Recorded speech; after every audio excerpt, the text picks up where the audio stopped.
Good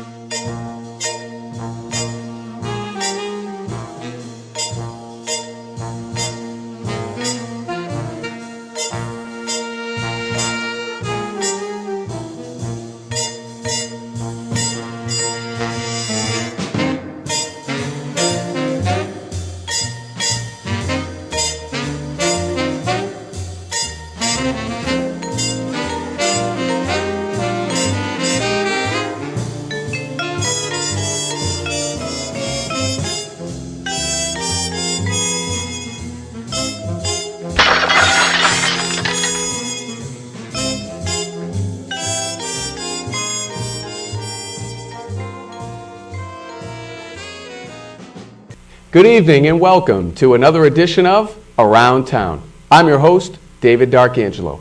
And with us tonight is State Representative for the City of Malden, Christopher Fallon.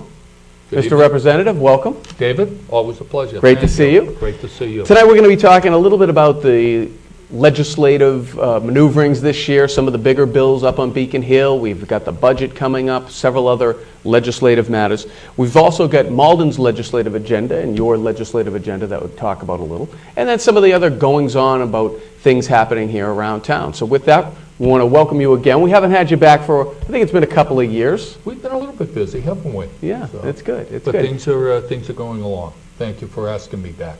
Well, it's great to have you back, and I know you have your own show here on MATV as well, so people, regular viewers, I'm sure, tune into that. So maybe we could start off talking a little bit about some of the legislative priorities in general up on Beacon Hill. Our loyal viewers will remember just a few months ago we were fortunate enough to have the Speaker of the House, Robert DeLeo, here. We talked a little bit about some of the bigger things, casino gambling, and maybe some of the tax packages that Governor Patrick is trying to push. So maybe we can start with some of the bigger issues going on right now on Beacon Hill.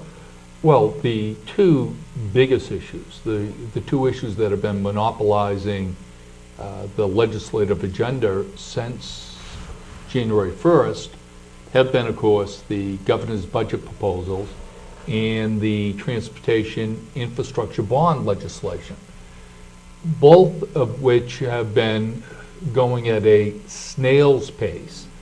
Although, having said that, this week we should be taking up on the 3rd or 4th of April the infrastructure legislation, and then probably in about 2 weeks we'll be dealing with the governor's budget proposal, and coming up most likely the House with its own proposal.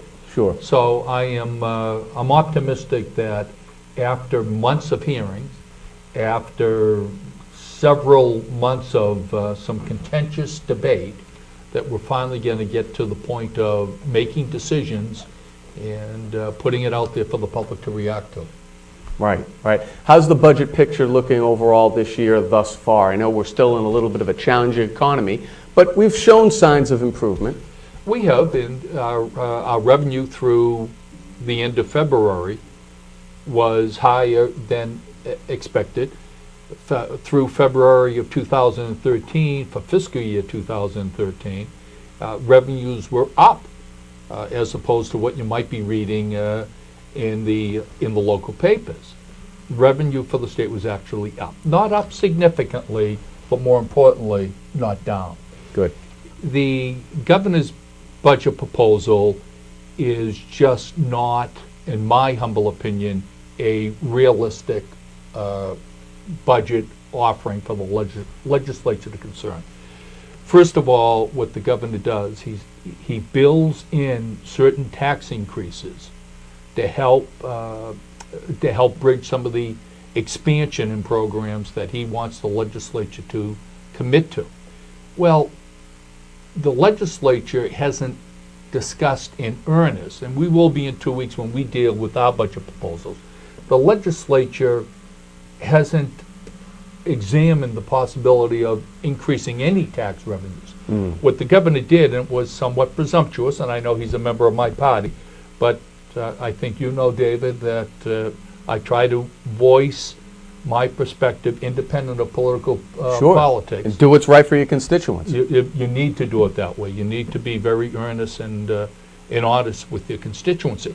But the budget's proposal, going back to the issue, is that he puts out a budget that presumes that the legislature is going to increase gas tax or increase a variety of different tax options.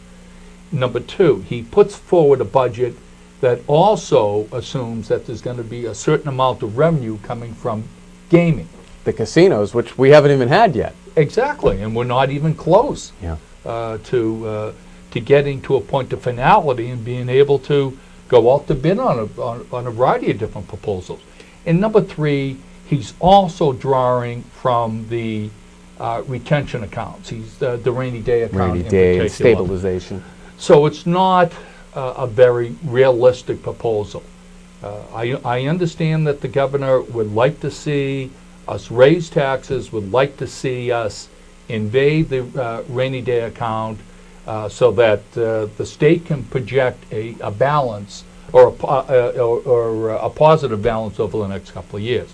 But it is not realistic. It is not realistic for the people of Malden to undergo and endure an increase in gasoline tax or an increase in income tax going up to over 6%.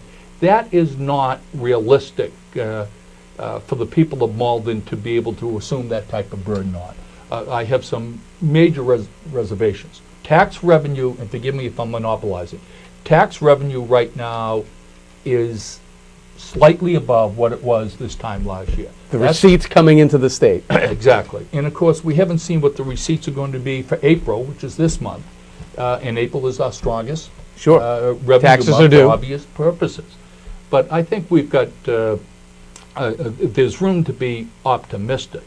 But some of the programs that the governor wants us to consider with these ghost type of revenues need to be summarily defeated. Okay. Interesting. But it's going to be, April's going to be an interesting month. I'm looking forward to trying to put some finality to the budget process. And besides the budget, the transportation infrastructure bill, which again we'll be taking up this week, is... and that's big. Does that still have several Malden projects on it? It does. But it also has projects that include expansion of the Green Line To Medford? into Medford, expansion of the Orange Line into or establishing another MBTA stop in Assembly Mall. David, to you and your listeners, all for expanding our public transportation system, but not at the expense of having to raise taxes. How are we going to pay for it? Right? Exactly. Right. Not at the expense of losing some of our bus routes in the city of Malden. We are not in a position to incur any more expenses to our public transportation system when we can't even maintain what we have. That's right, yeah. And again, it's like with the gasoline tax, and that there is just absolutely no way I will support a gasoline tax increase. Just can't do it. Yeah. It's so difficult. And it's really regressive just on the people who can't afford it the least. Those are the people that you're really affecting. It's not like some other income tax where you could put in and it would affect maybe the high earners. Fuel affects everybody. Particularly the people down the low end, it's going to affect them even more. So I agree with you there. You know, there's big cries for reform over revenue, and you hear it back and forth.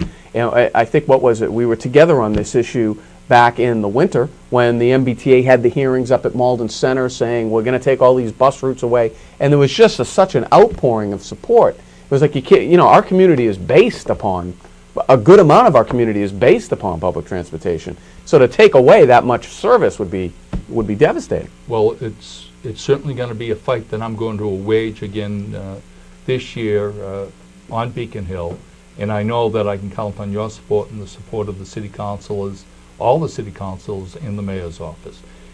But it should be unnecessary. Yeah. It should be unnecessary. Let's expand, but we can't maintain what we already have. And that's going to be my priority over the next couple of weeks, to make sure that the people at 630 Salem Street still have the appropriate transportation for them to get back and forth to Malden Square or wherever they might go, to make sure that the Malden High School students, to make sure the charter school students, I'm committed to battle to the nth degree the maintenance of current bus routes in the city of Malden. Good. That's great to hear, and I'm with you on that, certainly. We got to make sure we keep them. So, moving gears a little bit here, in terms of some of the other things on the tip list. For years we've heard about Route 1 being redone. We've heard about Wellington Circle being redone. Some of the other things. Well, now we have the potential of a ballpark coming in. We have the potential of a casino coming nearby. Where are we on some of these other transportation improvements in terms of roadways? Well, the Route 1 expansion, of course, has been discussed and been in the planning stage and re-examined multiple times. Since I was an aide up there working with you. So right now, if expansion is going to happen, it's probably going to happen sometime in 2014. There was some speculation with the Department of Transportation. They had a meeting at the State House a month and a half ago that they might be able to start that expansion, sometime in the fall of 2013. I think more realistically it's going to be, if it happens even then, sometime in calendar year 2014. Okay, and again, that's a budget-driven type of thing. If the dollars are there, we can do it. If the dollars aren't there, we can't do it. I think that's one of the reasons why it's been deferred for so long. And there's some federal money, not much, but some federal money that's going to come into play in that expansion as well. And that's a great segue, because one of the next things I want to talk about here is, everybody hears different things on the federal level. Some people say it's, oh, the recovery has begun, and other people are saying we're still in a downturn and it's still a recession type of economy. Can you talk to us a little bit about how the federal aid really affects Massachusetts and then ultimately filters down to a place like Malden? Well, it certainly affects the state's overall budget, whether it be for the Obamacare and Medicaid and Medicare, and what reimbursement each state is eligible to receive from the federal government. Affects our budget significantly. Sure. As you know, those three elements are huge parts of our state budget. We've had our own Mass Health program well before Obamacare, but now Obamacare, and we in Massachusetts over the last several years, we've been able to cover through a variety of different health care reform the plans. connector and the various things. Exactly. Romney Care, whatever you want to call it. Yeah, Romney Care. We've been able to cover about 90 to 95% of the citizens in Massachusetts. So we've done a fairly good job on our own. But as you know, that issue in and of itself now is becoming a budget buster for us. Right. And we are considering, the state is considering its own reforms to our own program without the tax effect, the tax ramifications of the universal health care plan. Sure. for the entire country. So when you look at these publicly funded programs that have been initiated at the federal level, do they affect our budget? Of course they do, because we are very dependent, we're very reliant on what reimbursement we can expect from the federal government for these issues before we can go on and determine such things as Chapter 70 funding, local aid funding, and a variety of Chapter 90 funding, which also has a federal component. Yeah, yeah. I think it's upwards of 40-something% of the state budget is dedicated to health and human services types of programs. So it's very significant. Maybe we could talk a little bit about, I know you have several bills in the legislature going through there, and you've been successful over the years getting a lot of rights for veterans and police benefits and things like that. Maybe we can talk a little bit about some of your legislative priorities that you have making its way through the process. Well, that's interesting, and I'm glad you asked that question. I am on the Revenue Committee, which I'm very proud that the Speaker has and continued to appoint me to that, and the Financial Services Committee. Two very busy committees. Sure. A lot of hearings week in and week out, but that's part of the job. I am trying to, and I gave a talk to my colleagues in a caucus last week. I am trying to get the Revenue Committee to look at revenue generating mechanisms to as opposed to certain type of tax increases. Right. Okay, what does that mean, David? It means this. I think we look at a carbon tax. We look at a carbon tax on some of these major corporations without having that tax with what we call the firewall passed on to the consumer.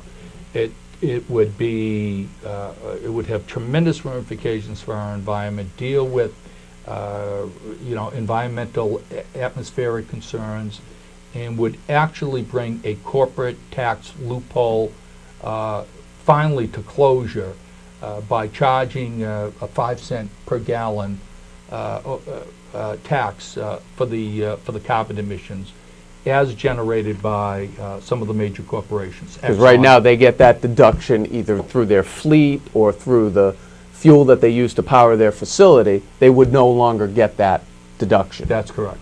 Another priority of mine is the Shannon grants.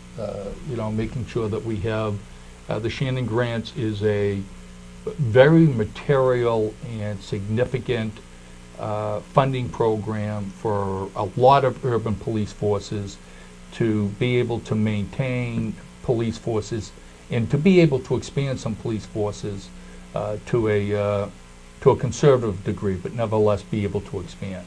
So the Shannon grants is another principal priority for me. I'm involved with the, as you and I were talking before we went on camera, with the health care and the EBT card reforms. Sure. I think everybody wants that reform. And because those are dollars that could be going to deserving people. So much waste out there. So this year it's kind of a diverse package. We have a couple of home rule petitions, one of which will be actually heard this Wednesday. That will help the Maplewood Broadway areas of Malden. So I'm excited about that. And it's just I'm looking for ways to generate revenue, but not on the back of the Massachusetts tax. Not raising taxes, yeah. And I'm optimistic we're going to be able to do that. Sure, there are other ways to do it. Maybe we can talk a little bit now about some of the dynamic of over the years. I remember when I worked for your former colleague, my boss, State Senator Richard Tassay, how well we used to work together, and we used to work with Representative Donato. Maybe you could talk a little bit about the dynamics over the years, because I think you're on, is it your 6th or 7th term? My God, my 8th term. 8th term, excuse me. Maybe you could talk a little bit about how the legislature has evolved from different speakers to different speakers, and your tenure now as a member that is well respected, and you have quite a catalog of being able to call up representatives and say, hey, this is my 2 cents. Well, you use the word evolve. I'm not quite sure I would agree with that, with the use of that word. It is certainly different from when it was when Richard was there. With Richard, and not getting into politics here, with Richard and his staff, which included you and my staff, there was a very strong bipartisan process that we early on in our respective careers had committed to. And I thought it worked, and again, I know this doesn't sound like it smacks of humility, but I think it was very, very effective. Because of Richard, we had a great, the Democratic delegation of Malden had a great rapport with the Republican governors, whether it be Governor Weld, Governor Romney, Governor Swift, Salucci. Sure. We were able to get things done. There was a nice balance there. That type of dynamic has certainly been lost. It doesn't make the state delegation any less effective per se, but it has limited some of the, it certainly has not allowed us to be able to get legislation accomplished in an expeditious fashion. Yeah, yeah. And we get it done, but unfortunately now I think the dynamic is that it just takes a lot longer to do, but still nevertheless effective. And that's very reflective of some of the other guests we've had on here over the past year, couple of years, talking about the legislative dynamic and the difference that it was between when there was a Republican governor to now it's Governor Patrick, and obviously a Democrat-controlled legislature. So it's all kind of one-party rule type of thing, and they don't want you to step out of line at all. They want you to just try to toe the line. Like, you know, the governor's supporting more taxes, so they expect everybody to support more taxes. Well, to make this perfectly sensible, sometimes you have to step out of line. And David, yeah, stand up. And forgive me, again, this is not going to smack of humility either, but I think you know that if the situation, if the legislation calls for somebody to stand out of line, I'll stand out of line. Absolutely, you've done that. You've proven that. And so I think Bob DeLeo is a tremendous individual. I think he's been a great speaker, but we need people to be able to disagree. Sure. From time to time. That's what our system is based on, right? Exactly. Two parties, disagreement, you argue it out. We've been fortunate to have Representative Donato as a guest on this show many times, and I know how well you work with him. And there was actually a nice article about him, you know, being the fill-in speaker when we're in informal sessions oftentimes. Maybe you could give us a little reaction to that. Well, as you know, the months of February and March are controlled by committee hearings. Sure. And Paul loves holding that gavel and does a tremendous job at doing so. And he enjoys it. He'll bring the hearing together at around 11 o'clock, and then the committee hearings will start at around 11:30, and Paul will be running the show between 11 to 11:30, and he's very effective. He's a very affable type of individual, always smiling, always very upbeat, and just a nice, very decent, well-intended person. I heard about the article. I didn't see it.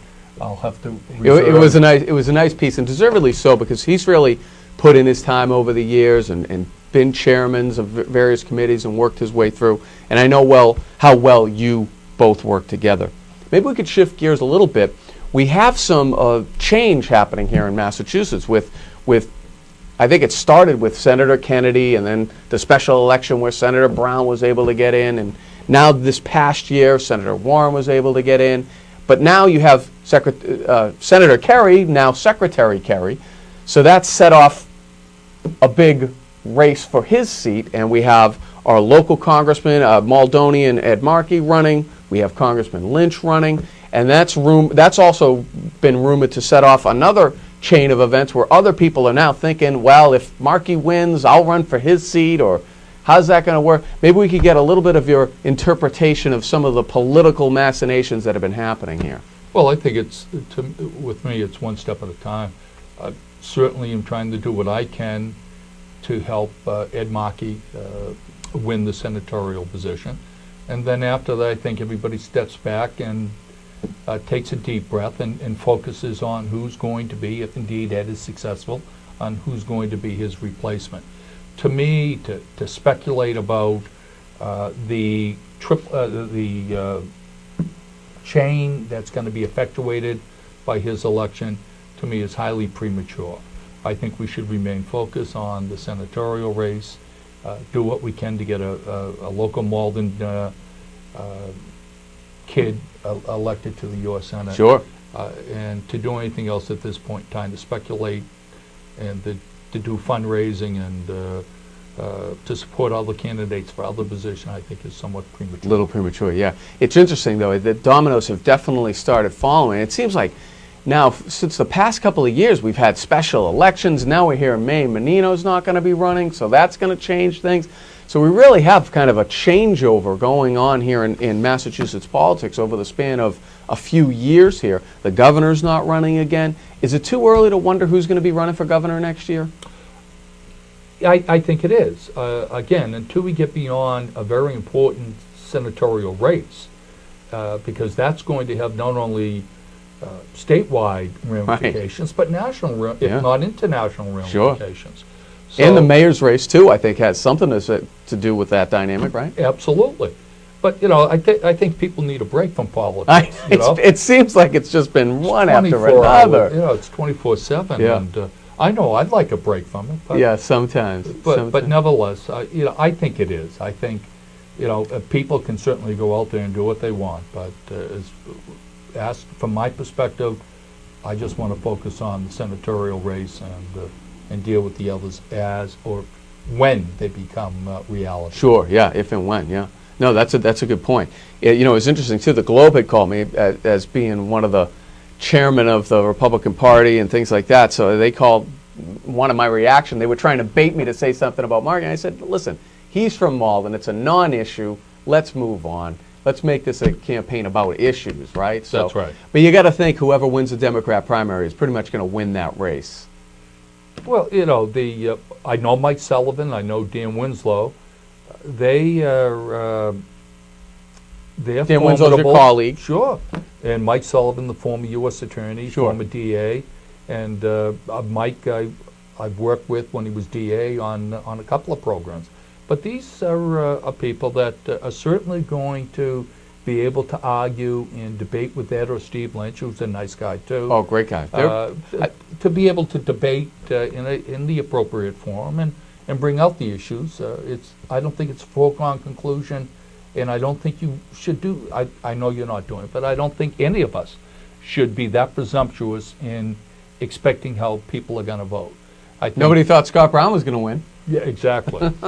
I think a lot of people didn't expect Scott Brown to lose. Well, there you go. It went from one to the other. Nobody gave him a chance against Coakley, and then against Warren, everybody was surprised that she was able to beat him. Sure, yeah.